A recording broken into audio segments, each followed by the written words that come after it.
Voilà 2 saisons que nous sommes en souffrance. La saison 2019-2020 n'a pas pu se terminer.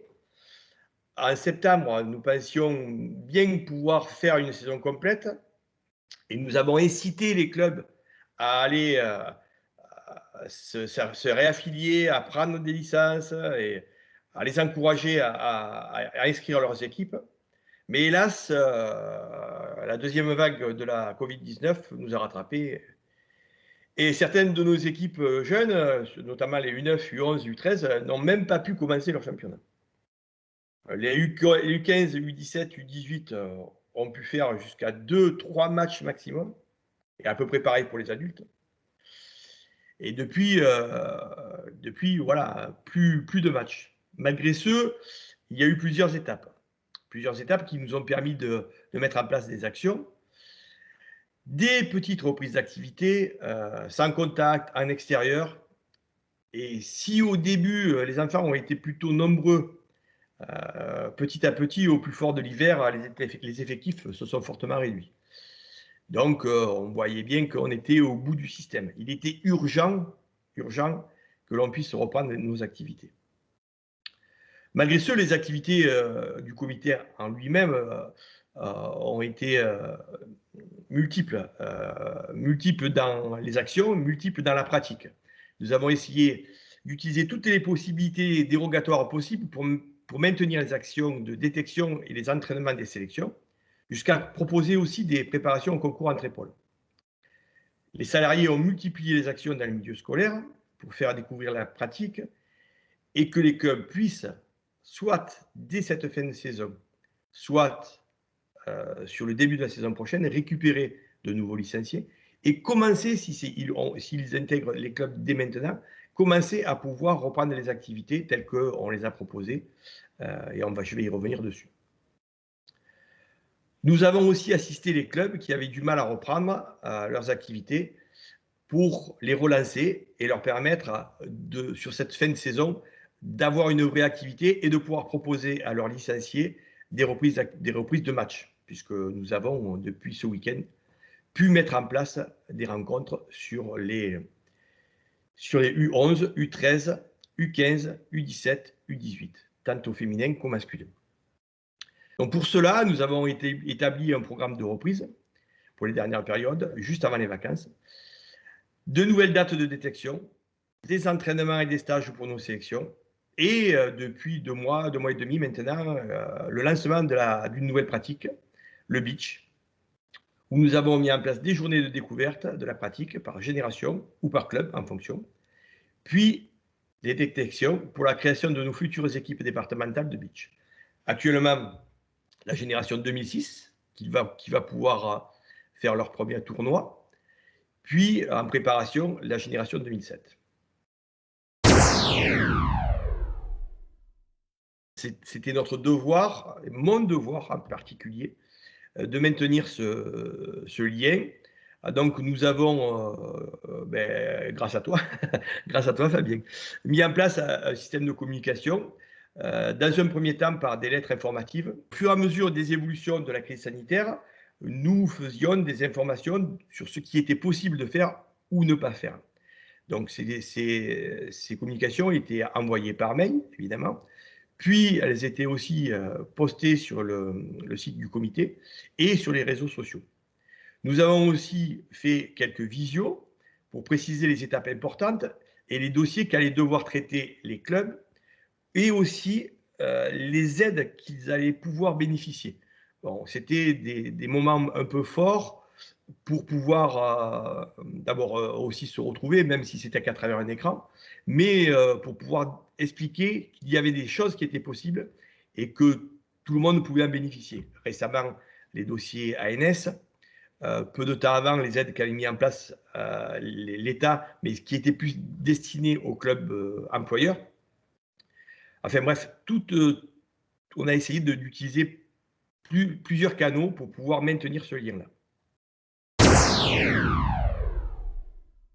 Pour cette fin de saison ou ce dernier mois de pratique, mois et demi de pratique suivant les lieux, les clubs, mais nous avons tenu à réaliser nos états généraux, malheureusement en visio, où nous avons expliqué notre plan de relance, tant financier que sur la reprise d'activité.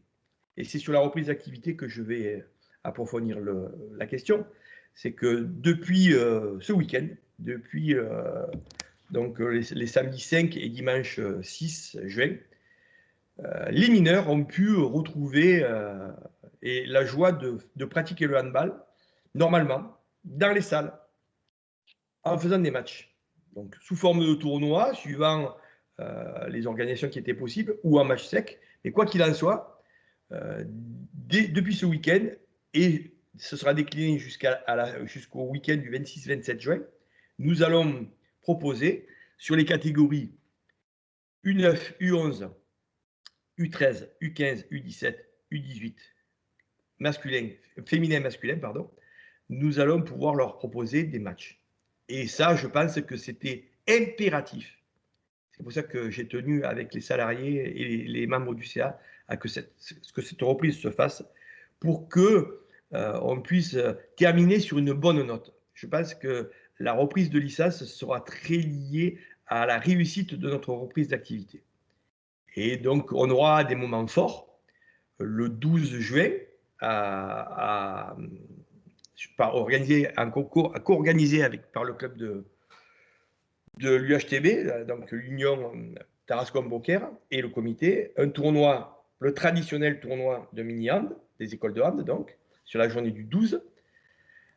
Et le lendemain, nous avons voulu mettre en place un tournoi pour les U11, donc toujours filles et garçons, pour pouvoir leur permettre de passer une journée la plus festive possible, avec le plus de joie possible, rassembler les clubs, rassembler les parents, leur permettre de partager des moments de convivialité, des pique-niques, et que ces moments-là, tous les enfants qui participeront seront récompensés à minima d'un t-shirt. Voilà, donc on veut ce moment-là festif, réellement festif, et que les enfants, comme les parents, retrouvent le sourire et le plaisir de jouer au handball. Juste un petit coup de gueule, on va l'appeler comme ça.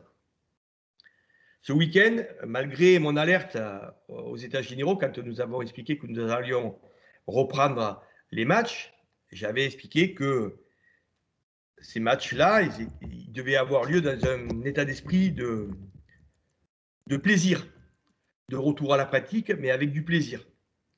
Et malheureusement, on m'a signalé des incidents sur un match de U18 masculin entre deux équipes, où le match n'a pas pu arriver à son terme parce qu'il y a eu une bagarre. Je trouve ça déplorable, regrettable. Là, je ne sais pas qui est responsable, si c'est les clubs, si c'est les joueurs, je me renseignerai, mais je trouve ça dommage. Utilisons cette fin de saison pour se faire plaisir, s'il vous plaît. Se faire plaisir, faites-vous plaisir, faites plaisir aux enfants. Et si vous voyez que la tension monte, c'est vous, coach, vous, dirigeants, à intervenir pour faire baisser cette pression et retrouver un état d'esprit de convivialité. Voilà. Je pense que c'est important, comme je vous l'ai dit tout à l'heure, c'est important que cette fin de saison se termine avec le sourire et dans la bonne humeur, pas avec des bagarres.